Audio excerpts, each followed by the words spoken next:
están en sintonía. Señor, le ha placido que usted esté en este momento dándole la gloria y la honra al Señor, conectados desde esta transmisión. Estamos agradecidos con el Señor porque el Señor es nuestro pastor, nada nos ha faltado. Y esta mañana trataré de no ser tan extenso como otras clases que hemos entregado.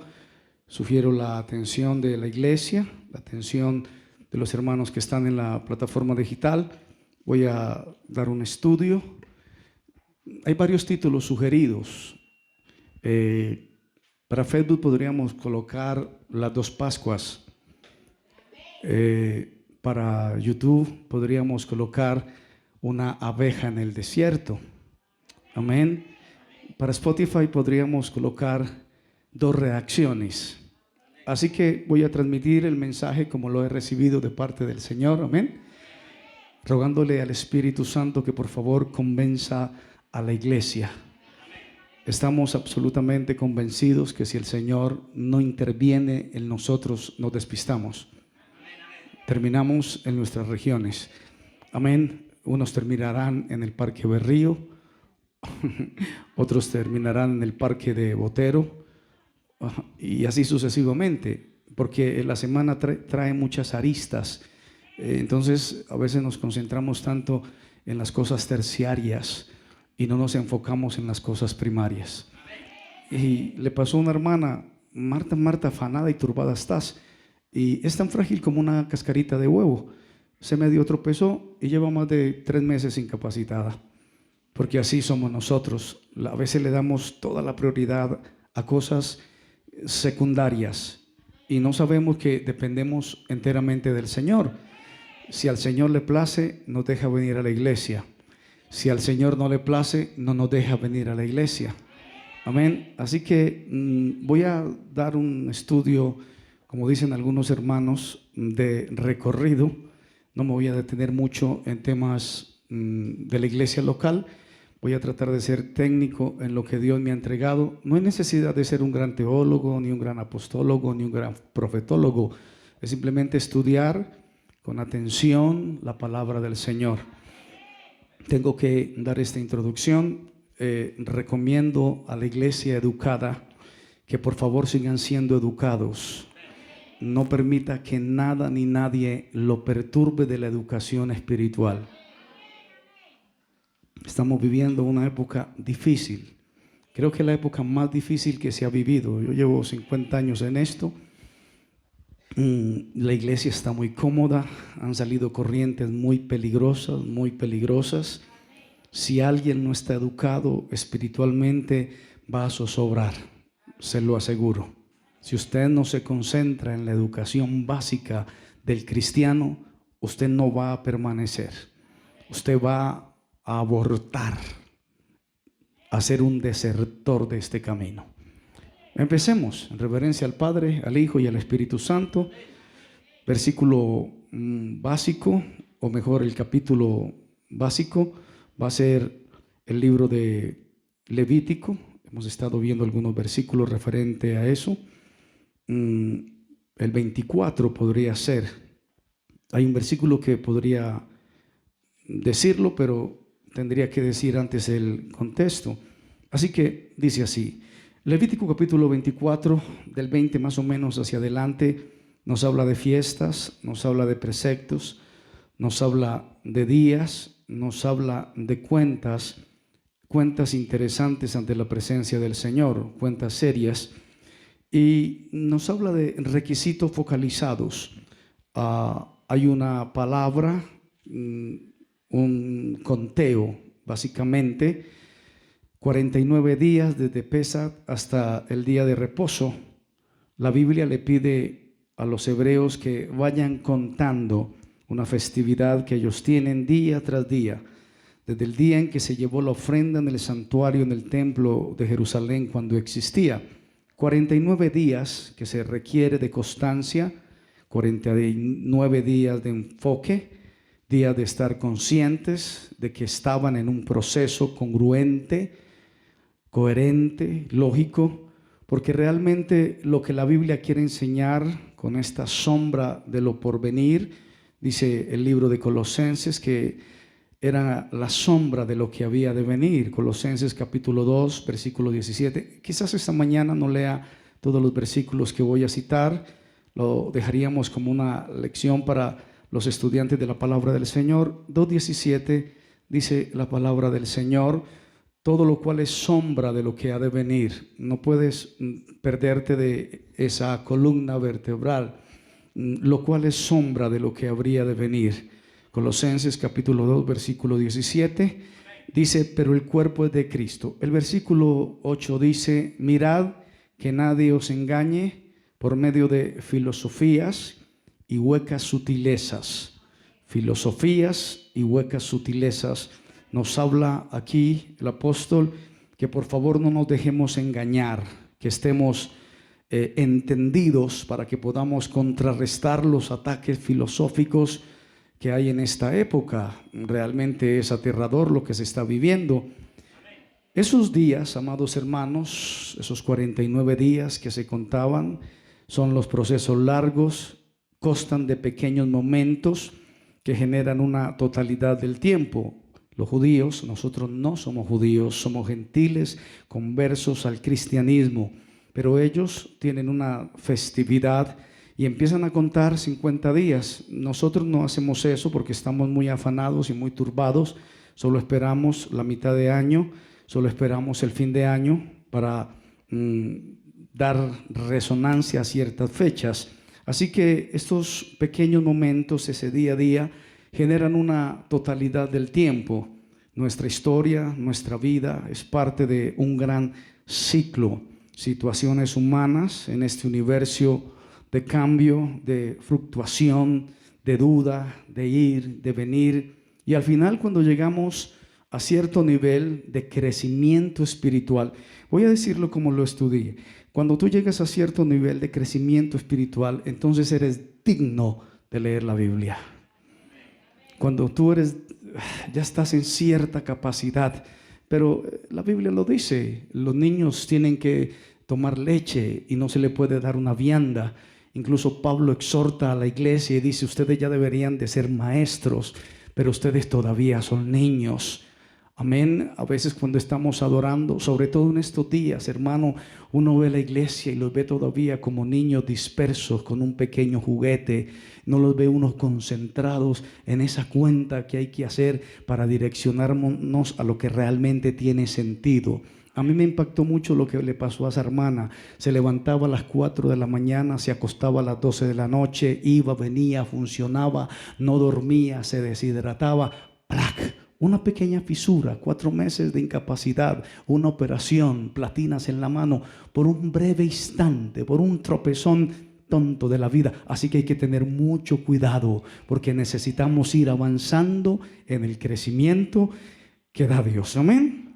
Esas situaciones humanas en este gran universo de cambios. Hay muchos cambios que suceden en la vida del ser humano. A veces cambios positivos, a veces cambios negativos. A veces las personas asimilan bien los cambios, los procesos. Colosenses 2:19 vuelve a decir: no haciéndose de la cabeza, no haciéndose de la cabeza, en virtud de quien todo el cuerpo, nutriéndose y uniéndose por las coyunturas y ligamentos, crece con el crecimiento que da Dios. Es una palabra interesante y profunda. Efesios capítulo 4, versículo 15, dice la palabra santa del Señor: sino que siguiendo la verdad en amor, crezcamos en todo en aquel que es la cabeza, y esto es Cristo. El versículo 13, el contexto dice: hasta que todos lleguemos a la unidad de la fe y del conocimiento del Hijo de Dios, a un varón perfecto, a la medida de la estatura de la plenitud de Cristo. Es un lenguaje pesado para algunos cerebros, pero es lo que la Biblia enseña. Hermanos, estamos viviendo tiempos peligrosos, muy peligrosos, y la iglesia está un poco cabeceando. ¿Recuerdan las 10 vírgenes? Todas, ¿qué pasó con ellas? Cabecearon y durmieron, todas. Solo que unas tenían educación espiritual, las otras no tenían educación espiritual. La iglesia no puede estar cabeceando y durmiendo. Amén, iglesia. Pablo, encarcelado, escribe a los creyentes de Éfeso la naturaleza de la iglesia y lo que significa ser parte del cuerpo de Cristo. En el tema de los procesos y los temas emocionales, un tema en particular que nos compete esta mañana, hay ocasiones que las cosas van muy bien, cosas que son luminosas, buenas, constructivas, positivas, que todo está bien, que tienes un trabajo, que todos te sonríen, que todos te dan la mano, que todos te palmotean, que tienes salud, que tienes todos los miembros de tu cuerpo funcionando perfectamente, sin platinas en la mano ni en ninguna parte del cuerpo, y todo va bien, la dulce vida. Nos olvidamos del Creador. Se nos olvida de dónde viene la misericordia y la salud y la verdad. Se nos olvida que es por su misericordia. A su nombre sea la gloria. Así que también hay días en nuestra vida que a veces no está todo bien, a veces no está todo tan bonito. Bueno, así lo narra la Biblia en muchos casos, incluyendo el pueblo de Israel. Hay momentos de amplitud, hay momentos de tranquilidad, hay momentos de paz, hay momentos de brillo como nación, de amor, de construcción, de apego con Dios. Y hay momentos de guerras perdidas, de destrucción, de desgracias terribles. Pero al final, si hoy estamos en el día 49, es porque hubo un día 48. Por ahí lo entendiste. Gloria a Dios por eso. Me gustan esas reacciones. Si estamos en el día 47, es porque hubo un día 46. Y nos tomamos el trabajo de contarlos uno a uno. Día, no puedes perder de vista el horizonte. La iglesia no puede perder de vista que es por su Salvador, a su nombre la gloria. Y así sucesivamente en nuestra vida. No son momentos de desvincularnos uno del otro, sino son parte de un todo, y todo ofrece una oportunidad de crecimiento, dice mi consulta, para que cada día cuente. Hay que saber esta gran idea y hay que rescatar los aprendizajes de cada momento, de lo bueno y de lo mejor que nos toca vivir, y tener resiliencia, tener adaptación, adaptarnos bien y tener fuerza y entereza, y tener experiencias con nuestro Salvador. Decir, tengo una relación con nuestro amado Dios. Yo tengo que leer este versículo, lo leo todos los días en mi lectura matutina. Mateo capítulo 6 versículo 34 dice: no os afanéis por el día de mañana, porque cada día traerá su afán. Bástate cada día su propio mal. Entrevistaron a un hombre educado. El set de grabación era muy interesante. La periodista empezó a preguntarle cosas personales a este hombre, un tipo guapo con un buen cabello, deportista, se veía que se cuidaba, y entonces empezó a hacerle preguntas de su parte laboral, lo normal que le preguntan a todas las personas. Llegaron a un punto de la entrevista cuando esta periodista le dijo a este caballero: ¿usted está en una relación? Y él dijo: sí. Le dijo: ¿cuánto hace que está en esa relación? Y él dijo: hace 10 años. Ella le dijo: por supuesto, es con una mujer. Él dijo: no. Entonces ella dijo: ¿es con un hombre? Y él dijo: no. Entonces ella se sorprendió más y le dijo: ¿con quién llevas una relación de hace 10 años? Y él le dijo: con Jesús de Nazaret.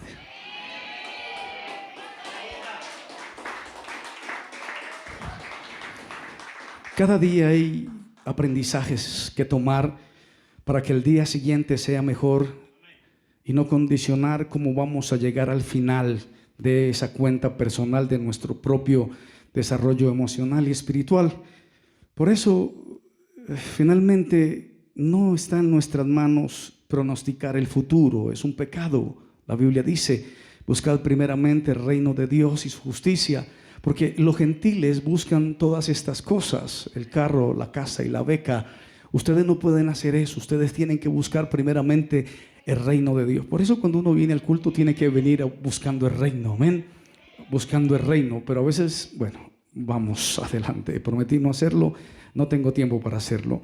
Lo único que existe en nuestras manos es hacer que cada día cuente, a través de aprovechar lo mejor que hay en esos días, aprender que todas las cosas que no son tan agradables, ojalá que en nuestra vida podamos crecer, que podamos tomar en cuenta que cada cosa, que cada detalle de nuestra vida sea bueno. Al final, si es que nosotros lo podemos integrar a un todo, porque no es una cosa separada, es parte de un todo. Y si esa parte te ayuda a llegar a un todo mejor, entonces fue aprovechado para bien. Hagamos que cada día cuente. Amén. Hagamos que cada día cuente. Un pensador referente a mi consulta dijo algo referente a un descanso, al descanso del Señor. Hay un descanso en Dios. Una cosa es que la tierra descanse porque el pueblo está en el exilio, y otra cosa es que el pueblo cada 7 años o cada 6 años le dé el reposo a la tierra.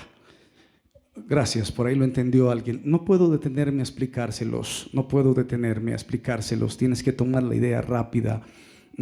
Voy a ayudarle a algunas mentes que algunos rostros me están mirando desesperados. No nos deje así, por favor. Ok, había una ley que decía que la tierra tenía que descansar.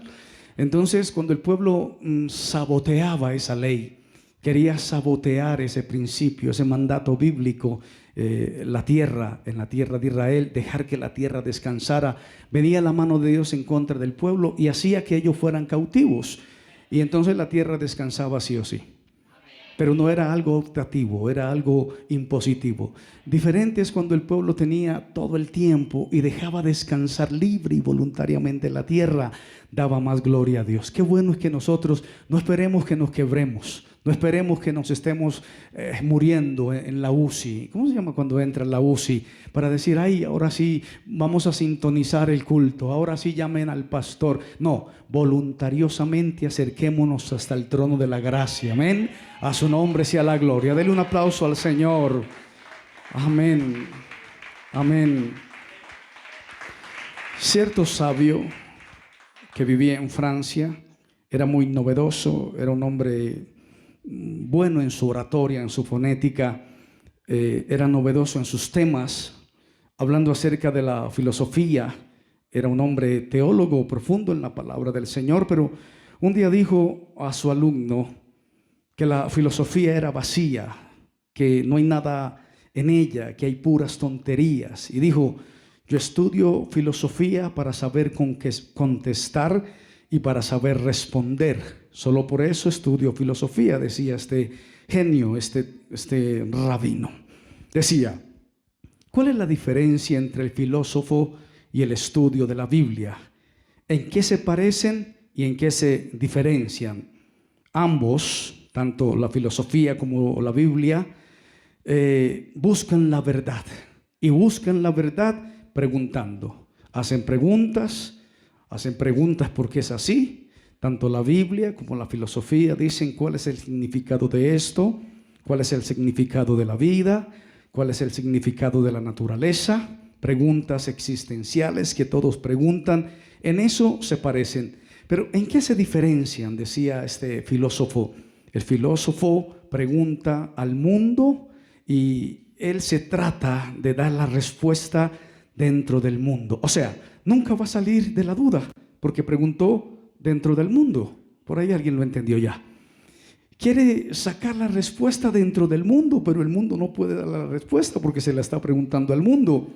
El estudio de la Biblia, decía este sabio, este rabino, pregunta lo que hay aquí dentro del mundo, pero recibe la respuesta de arriba, de afuera del mundo. Denle un aplauso al Señor, a su nombre sea la gloria. La cuestión es, ¿de dónde recibimos nuestras respuestas? ¿De dónde recibimos nuestro direccionamiento del mundo? Usted va al mundo a consultarle al mundo. El mundo no te va a dar una respuesta. La religión no te va a dar respuestas. Aleluya. Bendito el nombre del Señor. La cuestión es, ¿de dónde recibimos nuestras respuestas? El lector de la palabra sagrada recibe la respuesta de arriba del mundo. Es una respuesta clara. No hay confusión, no hay pérdida. Amén. No hay pérdida. No hay pérdida, amados hermanos. El que recibe la respuesta del mundo no tiene un criterio referente a la verdad pura. Por eso hoy en día hay mucha filosofía y la filosofía es muy pluralista. Tu verdad, mi verdad. Pues todos estamos aquí adentro, todos tienen una opinión de los tiempos y de las sazones. Y todo el mundo dice, esta es la iglesia, aquí sí. Yo soy un crítico de eso. Hay una cantidad de pueblo, de personas que han escuchado la palabra. Y voy a decirlo siempre en mi discurso, tratando de buscar el ministerio de moda. la iglesia de moda, el predicador de moda, el ministro de moda, el evangelista de moda. Y siempre estamos tratando de encontrar. Es tan grave eso, es tan peligroso eso, amados hermanos. Hebreos capítulo 1, versículo 7, tengo que decirlo, a su nombre sea la gloria. Estos versículos sí necesito leerlos. El que tiene oídos para oír, que oiga lo que el Espíritu dice a la iglesia. Hebreos capítulo 1, versículo 7, dice la palabra, o mejor Hechos, gracias hermanos por su paciencia. Hechos capítulo 1, versículo 7. Dice la santa palabra del Señor exactamente: no os toca a vosotros saber los tiempos o las sazones que el Padre puso en su sola potestad. El capítulo 17 de este mismo libro, el versículo 26, 17-26, es el contexto para a donde quiero llegar. Dice la palabra: de una sangre ha hecho todo el linaje de los hombres para que habitasen sobre toda la faz de la tierra, y les ha prefijado el orden de los tiempos, los límites de su habitación. Qué buena palabra. Y Mateo capítulo 24, Mateo 24, dice la Biblia, versículo 36, dice la palabra exactamente: pero del día y de la hora nadie sabe, ni aun los ángeles de los cielos, sino solo mi Padre. Solo mi Padre. Tengo una historia para contarles. Segunda de Timoteo capítulo 3, versículo 1, dice la palabra: estoy conmocionado en mi corazón. Dice la palabra: también debes saber esto, que en los postreros días vendrán tiempos peligrosos. Levítico, alguien que siga conmigo la hilación de lo que estoy diciendo. Bendito el Señor. Y el versículo 10 dice: el maldecidor. El maldecidor. Ahí lo dice en tu Biblia. Quiero que me presten atención por un segundo. Por favor, gracias. La audiencia también. Esto que voy a decirles, no es mi lenguaje decir esto, pero el Señor, mientras estaba escribiendo el contenido de esta prédica, el Señor me dijo aquí en mi cabeza: cuéntales. Yo pensé que era un pájaro que me estaba hablando, y el Señor volvió y me dijo: cuéntales. Dudé, y el Señor me dijo: cuéntales. Esta semana, por causas laborales, vi un grupo de personas que estaban vestidos como rabinos. Ellos tienen siempre la caracterización de ponerse dos colores, blanco y negro, punto, con sus tefilá, con su kiput. Y entraban y salían del lugar donde yo trabajaba. Me acerqué solo por curioso, un acto de curiosidad, a uno de ellos, y le dije: disculpe, ¿usted es rabino? Él me dijo: sí, soy rabino. Y por cosa de la vida le dije: ¿usted es rabino mesiánico? Él me miró aterrorizado, me dijo: no. Yo le dije: perdone, disculpe. Se fue. Llamé inmediatamente a una persona y le dije: acabo de cometer un terrible error, un error gravísimo. ¿Qué pasó, pastor? Le dije a un rabino que si era rabino mesiánico. Me dijo: pastor, ¿cómo se le ocurre a usted decirle eso a un rabino? Ellos no tienen nada del concepto del Mesías en su cabeza. Se equivocó, pastor. ¿Qué pasó? Yo dije: ¿verdad? ¿Qué me pasó? No puedo entender qué pasó. Pero mi corazón quedó inquieto referente a la pregunta que le formulé a este rabino, que era blanco, muy blanco, con su barba roja. Tenía todo el estereotipo de un judío. Llevo 28 años trabajando para judíos, así que la tengo muy clara. ¿Quién es judío? ¿Quién no es judío? ¿Quién es rabino? ¿Quién no es rabino? ¿Cómo me equivoco en esta percepción? Yo dije: Señor, ¿qué me pasó? ¿Qué me está pasando? Serán los años. Pero él se me acercó y me hizo una pregunta de la cultura hebrea. Yo le respondí y le dije: hago algunas consultas de algunas fuentes hebreas. Todas las personas que me escuchan saben que lo hago. Y me dijo: te voy a enviar un link para que escuches dónde empezó todo. Yo le dije: ok. Me acerqué a otro de ellos porque quedé curioso, quedé inquieto, y le pregunté, le dije: ¿es difícil accesar a la sinagoga de ustedes? Él me dijo: no, porque ya el rabino acaba de darte el número telefónico. No es difícil. Si no fuese así, con toda seguridad no pudieras accesar a nuestra sinagoga. El rabino me dijo: te invito a que pases un Shabbat con nosotros. Yo le dije: ok, rabino, gracias. Saqué un espacio y me senté a ver el link que me había enviado el rabino. Empecé a verlo muy atento, era un trabajo cinematográfico complejo. Hablaban de Estados Unidos, hablaban de la pandemia, llegaron a un punto en la Comuna 13 y ahí algo atrapó mi atención. Un judío, hebreo de nacimiento, viajó desde Nueva York hasta Medellín, Antioquia, y se encontró con este rabino que supuestamente yo había faltado al respeto, y cuando pregunté o cuando investigué, este rabino había sido un pastor evangélico.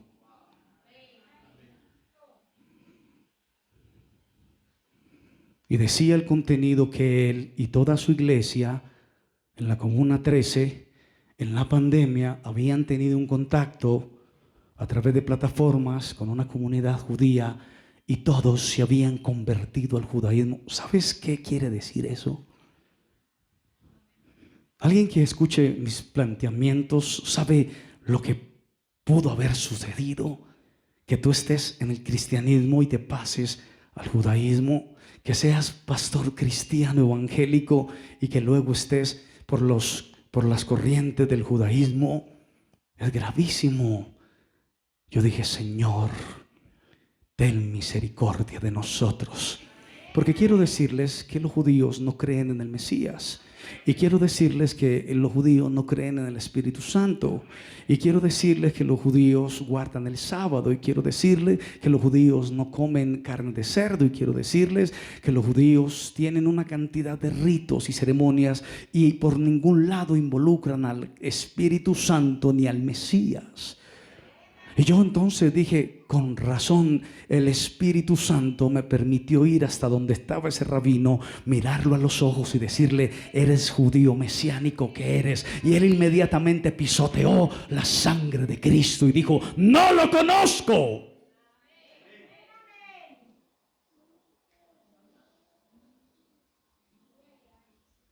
Esos son los días que estamos viviendo, amada y pequeña iglesia, pequeña manada. Aleluya, eso es lo que estamos enfrentando hoy día. Bendito la sangre de Cristo. Por eso, amados hermanos, es tan complejo el tema del evangelio. Es tan complejo el tema del nuevo nacimiento. Yo no sé por qué me atreví. Él no tenía cara de paisa, ni siquiera tenía cara de colombiano. Él tenía toda su indumentaria de un judío. Y no sé por qué el Espíritu Santo me lleva hasta donde ese hombre. Le digo, ¿es usted judío mesiánico? Me dice, no, yo no soy eso. Bendito el Señor. Y cuando me doy cuenta de su contexto, había casi nacido en un hogar cristiano, pertenecía a una misión cristiana, evangélica. Como tenía ciertas actitudes pastorales, quizás me estén escuchando y me van a vetar por esto, no interesa. Tenía ciertas actitudes y lo enviaron a estudiar a Jerusalén 2 años, y ahí en Jerusalén quedó atrapado. Es muy peligroso estudiar la palabra sin el Espíritu Santo. Por eso necesitamos entender y comprender la educación espiritual para que no cometamos actos que más adelante nos dañen la cabeza. Aleluya. Por eso cuando venimos a la casa del Señor hay que venir con gozo, con alegría, con actitud. Hermano, no se deje desconcentrar. La gente se deja desconcentrar tan fácil. Aleluya. La Biblia dice que tenemos que ser mansos como la paloma, pero que tenemos que ser astutos como ¿qué? Como la cobra, como la serpiente. Y la gente no puede estar por ahí entreteniéndose en tonterías, porque van a venir días donde van a tratar de permear la sana doctrina. Es muy peligroso navegar por las corrientes históricas de esta época, porque esta época es una sociedad donde está el diluvio y el consumismo de ideas y de filosofías huecas que están dañando la cabeza de los que no estudian la palabra del Señor. El maldecidor. Levítico capítulo 24 versículo 10. El blasfemo. Días difíciles en la Biblia, días difíciles en nuestra época. Encontramos un pasaje en la palabra del Señor, un caso de una situación de un personaje bíblico. Me atrapó poderosamente la atención. Dos cosas. Tengo todavía 20 minutos o menos. El maldecidor. Cuenta solamente este versículo o estos capítulos, Levítico capítulo 24, del 10 en adelante, amén, sobre el nombre de la madre del maldecidor. pero no descubre cuál es el nombre del padre del maldecidor. Sin embargo, si nos cuenta quién era su padre, mas no el nombre, la Biblia explica que era hijo de una mujer israelita llamada Selomit, hija de Dibri, de la tribu de Dan, que su padre era egipcio. Hasta ahí vamos bien, lo dice la Biblia, la palabra del Señor, 10 y 11, básicamente. Pero cuando usted estudia la Biblia con criterio, usted tiene que extraer el contexto de lo que está leyendo. Su padre era egipcio. ¿Cómo sucedió esto? Una mujer israelita tiene un hijo con un hombre de Egipto, egipcio. Se pregunta mi consulta, ¿cómo una mujer de Israel terminó con un hombre egipcio?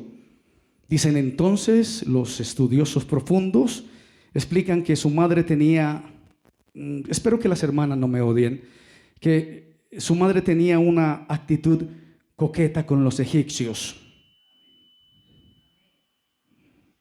Y entonces era promiscua con los egipcios. Hablaba mucho con los hombres egipcios. Le gustaba llamar la atención de los hombres. Bueno, lo dice el contexto bíblico. Las hermanas no me habían. Le gustaba coquetear con los hombres egipcios. Se sentía exagerada.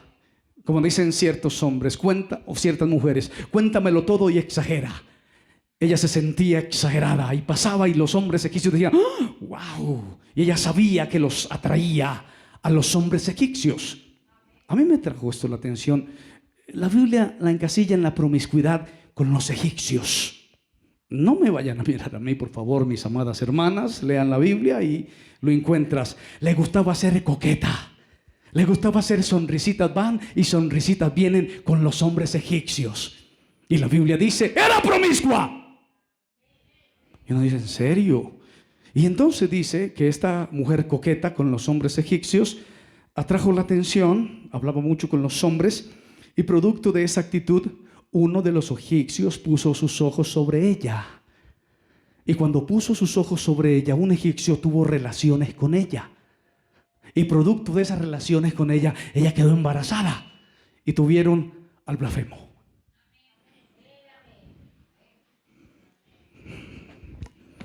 Santo. Entonces, este hombre egipcio se hacía pasar como si fuera su marido. Como resultado de eso nació este hombre, Amecaleg, hebreo, el maldecidor o el blasfemo. La pregunta, lo dice la Biblia, no estoy exagerando ni inventando nada, lo dice exactamente la Biblia. El blasfemo, el maldiciente, el hijo del egipcio, el hijo de la coquetona. Lo dice la... Por eso, ¿qué problema con las hermanas, las mujeres cuando son coquetas? Bueno, ok, no es mi tema. Y entonces, la pregunta es, ¿por qué este hombre, por qué la Biblia mejor exigió este nombre, eligió este tipo de sobrenombre para el hijo de Selomit? Y lo dice, castigo del blasfemo, castigo del maldiciente. Hay una explicación sumamente interesante. Cuando llegó el momento de la repartición de los lugares dentro del campamento de las 12 tribus de Israel, y este hombre, el maldiciente, vino a poner su carpa dentro del territorio de la tribu a la cual pertenecía su madre, la cual es la tribu de Dan. Resulta que las personas serias de la congregación le negaron la posibilidad de recibir una parte ahí dentro del campamento. ¿Y por qué? La explicación que lo fijaba decía, ¿cuál era la descendencia de una persona para poder recibir una porción en cada campamento? Y el derecho era por parte del papá. Pero como doña Coquetina quiso que el papá fuera un egipcio, el maldiciente fue a reclamar un pedazo de tierra y le dijeron, su mamá la Coquetina no tenía derechos para opinar sobre la tierra. ¿De dónde es su padre? Y él dijo, es egipcio, sale de aquí. Las hermanas me miran un poco asustadas, pero es lo que dice mi consulta. Disculpen, por favor. Entonces, aquello no le daba jurisdicción de recibir una porción en la tierra, ya que su padre era una persona que ni siquiera pertenecía a una de las tribus. Cuando el maldiciente escuchó esto, pidió que se le preguntara a Moisés si esto era cierto. Lo declara todo el pasaje. Cuando este hombre escuchó la respuesta de Moisés y lo que se había decretado, él en sus emociones comenzó a preguntarse a sí mismo por qué tenía que recibir ese tipo de injusticia. ¿Qué culpa tenía él de que haya sucedido lo que sucedió con su madre? Él no era el coqueto, su madre era la coqueta, enferma por los hombres del mundo.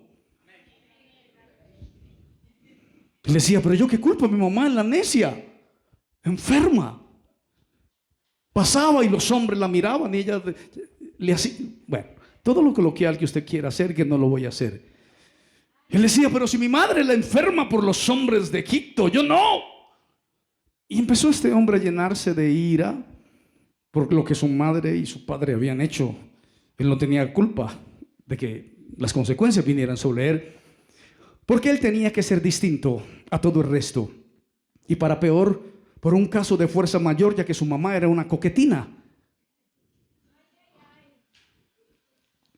Él no eligió que su mamá fuera coquetina. Él quería una mamá normal y que le pusieran un papá hebreo, no un papá egipcio, porque iba a perder toda la heredad. Pero la mamá era enferma por los hombres de Egipto. Las hermanas ancianas se mueren de la risa y las jóvenes se preocupan. Sigamos. Así que eso fue un caso de fuerza mayor. Él no le eligió, etcétera, etcétera, etcétera. Y finalmente este hombre o esta situación lo llevó a maldecir. Y este hombre maldijo el nombre de Dios. Lo dice la Biblia. Por culpa de la mamá, por necia, por coquetona, por mirona, por estar en las redes. Bueno, eso ya es pastoral. Y este hombre, en medio de su crisis, maldijo a Dios. Lo maldijo porque no le había tocado un pedazo de heredad.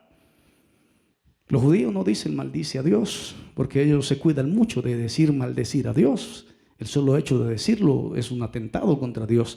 Pero ese hombre maldijo el nombre de Dios. Y el castigo para este hombre que maldijo el nombre de Dios fue la muerte a través de ser apedreado. Maldijo a Dios por sentirse viviendo una injusticia en su vida. Hay muchas personas, por las injusticias que pasan con la vida de él, se rebelan contra Dios, se rebelan contra la palabra. No voy a decir contra el pastor, no, eso es, déjalo ahí, tú sabes. Pero se rebelan dicen, ¿por qué a mí me tocó vivir esta situación? Mire que si usted viera cómo le va a mis hermanos de bien y a mí cómo me va de mal. Mire que a mí... Y en eso hay pecado, porque te rebelas con que a mí cuando era niño. Y sacan todos en la niñez tuvieron episodios. Y es la excusa perfecta para cuando están grandes excusarse en eso. Y dicen que yo sufrí mucho en mi niñez. Mi mamá me dejó, mi papá me dejó, mi abuela me pegaba con una chancla. Y por eso yo soy así, yo soy ahí. Esta es la parte coloquial, hay que editarla. Pero las personas maldicen a Dios por la situación que les tocó. ¿Pero por qué a mí me dieron a probar ese maldito cigarrillo de bazooka y yo lo fumé y no puedo salir de allí? Y en vez de arrepentirse, no cambiar de actitud, lo que hacen es maldigo. Y es un pecado grave. Inmediatamente lo apedrearon. Le preguntaron a Moisés, Moisés le preguntó a Dios, ¡que muera! Por una mujer coquetina, por ser mirona. Mirona. A ella le encantaba hablar con los egipcios y hice para egipcios que la miraran. Hasta que uno le echó el cuento y ahí fue. Cuidado con las coquetinas y las coquetonas. Sabía que esto iba a dar mucha tela para cortar, pero no lo voy a hacer más. Maldijo a Dios por sentirse viviendo una injusticia en su vida. Otro caso parecido, con esto finalizo, pero con un final muy diferente. A mí me gustan estos casos de la Biblia, nos educan. Está en el libro exactamente de Números, el capítulo 9. Pido a los estudiantes que verifiquen por favor esto porque es una joya. Amén. Ok, lo tienes. Es otro caso parecido de una injusticia, pero con un final absolutamente diferente. El libro de Números, para mí esto es nuevo, estoy predicando algo nuevo, estoy navegando por aguas absolutamente profundas y peligrosas, pero me gusta. Libro de Números, capítulo 9, versículo 6, dice la palabra del Señor: pero hubo algunos que estaban inmundos a causa de muerto y no pudieron celebrar la Pascua aquel día. Y vinieron delante de Moisés y delante de Aarón aquel día y le dijeron a aquellos hombres: nosotros estamos inmundos por causa de muerto. ¿Por qué seremos impedidos de ofrecer ofrenda a Jehová a su tiempo entre los hijos de Israel? Y Moisés le respondió: esperad, oiré lo que ordena Jehová acerca de vosotros. Amén. Eso a mí me conmovió, porque ya había pasado la primera Pascua. El capítulo inicial habla de la primera Pascua, cuando iba a salir el pueblo de Israel. Y entonces dicen los historiadores que un grupo de personas tenían que traer los huesos de José, porque José les dijo: cuidado, no dejen mis huesos en Egipto, por favor sáquenlos. Y esas personas se contaminaron inmediatamente, porque habíamos estudiado el domingo pasado que un muerto contaminaba al sacerdote. Y ellos fueron y dijeron: por favor, Moisés, no pudimos ofrecer la Pascua. ¿Saben qué es la Pascua? El Pesach, el cordero sacrificado, bendito el nombre del Señor, que ellos tenían que, ya predicamos acerca de eso. Y ellos no pudieron ofrecer ese sacrificio en esa ocasión. Y ellos dijeron: oh, Moisés, ¿por qué nos pasó esto a nosotros? Es el primer Pesach, es el primer corderito, y nosotros no pudimos sacrificarlo porque Dios no lo iba a recibir. ¿Qué hacemos? Esto a mí me conmovió el alma y las entrañas. Por eso yo llego tan conmocionado a los cultos. Es verdad que cuesta que la gente se sincronice, se olvide lo que pasó el lunes, el martes, el miércoles, el jueves, el viernes, el sábado. Hoy los cogió la tarde, algunos llegaron ya a medio culto. Entonces es difícil que la gente sacrifique sacrificio de alabanza al Padre que está en el cielo a través de su Hijo Jesucristo. Y yo por eso les decía: ahora digan: Jesucristo es mi Señor. Algunos medio balbuceaban: es el don Señor, don Señor, don Señor ¿de quién? Porque el segundo Pesach, la segunda Pascua. Y entonces dice Dios, aleluya, esa primera Pascua en que se ofrenda el Corbán Pesach, no todos los miembros de Israel pudieron ofrendar, porque dice la tradición hebrea, bendito el Señor, que había personas que estaban inmundas, impuros, con impureza de muerto, y el proceso de purificación duraba unos cuantos días y estaban imposibilitados de hacer ese primer Corbán, la primera Pascua del capítulo 9, por fuerza mayor, y le dolió mucho el hecho de que iban a quedar por fuera de ofrecer esa primera Pascua en el primer día, el día 14. El primer día, el día 14. Y Dios le contestó a Moisés algo que los rabinos, los eruditos y los pensadores de la palabra del Señor dicen: es increíble, porque Dios se inventa un segundo día 14, el segundo día del mes, y le dice: celebren la segunda Pascua.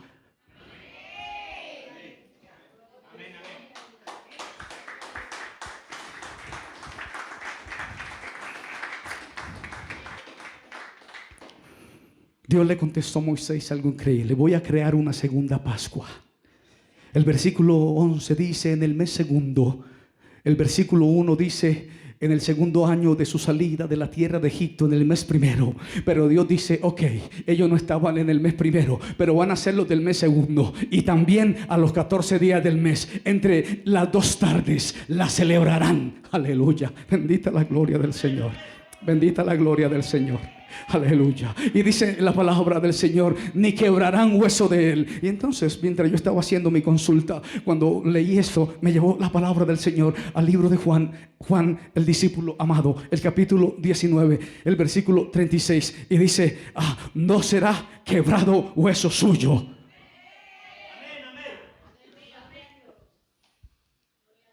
Tengo que dejarlo así para las plataformas.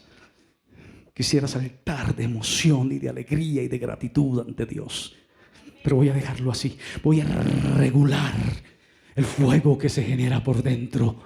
Y entonces, una segunda oportunidad para todos aquellos impuros con impureza de muerto.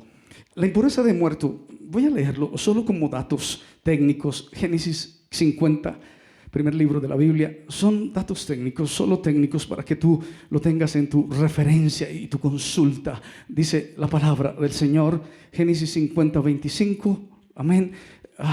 Dice así la Biblia: e hizo jurar José a los hijos de Israel diciendo: Dios ciertamente os visitará, llévesen por favor de aquí mis huesos. Llévesen por favor de aquí mis huesos. Y Éxodo capítulo 13 versículo 19 también dice: tomó también consigo Moisés los huesos de José. Y entonces ellos eran, esa gente, dicen que les quedó como descendencia perpetua, que cuando un muerto moría y no tenía doliente, esa generación de la segunda Pascua iba y lo enterraba. Dicen las leyendas, es una leyenda, que ellos fueron los encargados de esconder el cuerpo de Moisés. Dicen las leyendas, aleluya, qué hermoso, bendito el Señor. La segunda Pascua, ambos casos, el del maldiciente, se encontraban en una situación incómoda por situaciones externas que no tenían que ver nada con ellos, algo totalmente por fuerza mayor.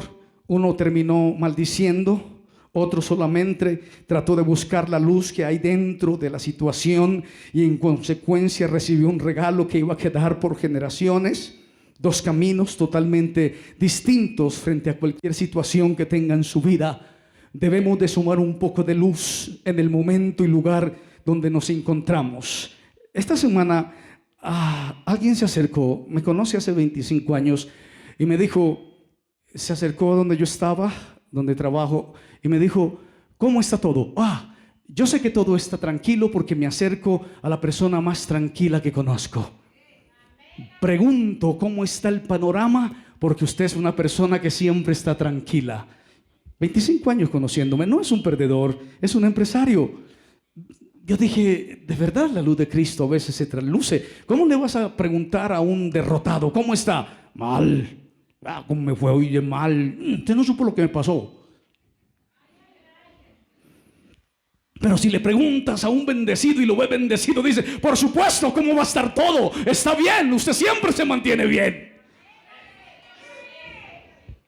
Amén. ¿Me deja contarle una última historia? Gracias a los 3 hermanos que dijeron amén. Amén. Una flor en el desierto.